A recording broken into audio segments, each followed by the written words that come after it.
There's a crisis all around us in the world of the autonomous self. There's a crisis of meaning and purpose. There's a crisis of, man, I'm making much of all the things in my life, and shopping and sex and relationships and career and money, leisure, pleasure, treasure. But there's a crisis because these material things, we're trying to find a transcendent fullness, and yet they were never designed for that. And people are still feeling empty and without meaning because there is no bigger story for us to live into. There is no reason why I exist. There is no purpose behind my existence. In the immanent frame, I'm just an accident trying to make the most of my personal happiness in this fleeting life. There's also a crisis of identity and validation, that if you're not going to get your validation from external things, because you have to be you. And it's all good. There's no objective standard whether you're succeeding or not, whether you're doing well or not. It's just you be you and let the haters hate. And so we're craving for this self-confidence of, it doesn't matter what anyone thinks, that I just need to be my authentic self and I'll be happy and significant and I will be at peace. The problem is we weren't designed to be outside of any external acceptance. We were designed communally. We were designed by God the Father, who said to God the Son, well done, good and faithful servant. We are designed to fit into a story where there is reward and there's joy and there's peace and there's celebration. But we're living in this immanent frame where nothing of that is there. And we're told we don't need it.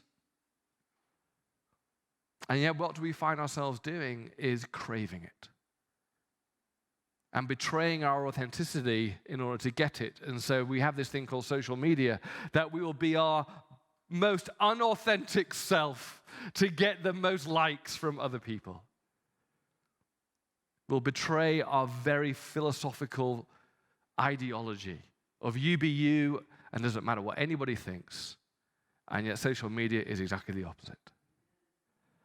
Because we have a crisis that we can't self-validate. We were never meant to be self-validating. Crisis of community.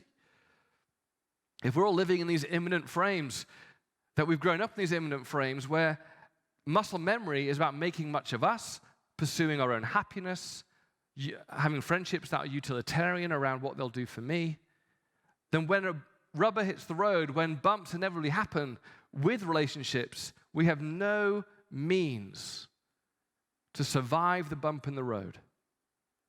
We have no toolkit of commitment, loyalty, tenacity when our feelings have gone, self-sacrifice, preferring others above ourselves. All the things that Jesus says, this is the toolkit for a relationship, the immanent frame never disciples us in those things. And therefore, friendships are purely utilitarian. While your immanent frame and my immanent frame overlap in the same way that we want to pursue the same things, we'll journey together. We isolate more and more into communities that are just like us because actually we journey together towards the same goals in life. And diversity is gone. And then marriage, which was in the biblical definition, two complementary different people coming together into one new world. And you're committed in all the ups and downs of life. Now marriage is, you're just like me. I'm really physically attracted to you. And we both like the same things. But once you're no longer attractive, and once we may not like the same things anymore, then there's no way that we can stay together. In fact, it would be wrong to stay together. Because I'm not helping you find your best self. And you're not helping me find my best self. Because our best self is the prize of life. And so someone can divorce someone reluctantly, thinking it's in their best interest to divorce them. Because I no longer will help them pursue happiness in their immanent frame. It's a crisis of community. And so LA is lots of lonely people longing to belong, but with no toolkit to do so.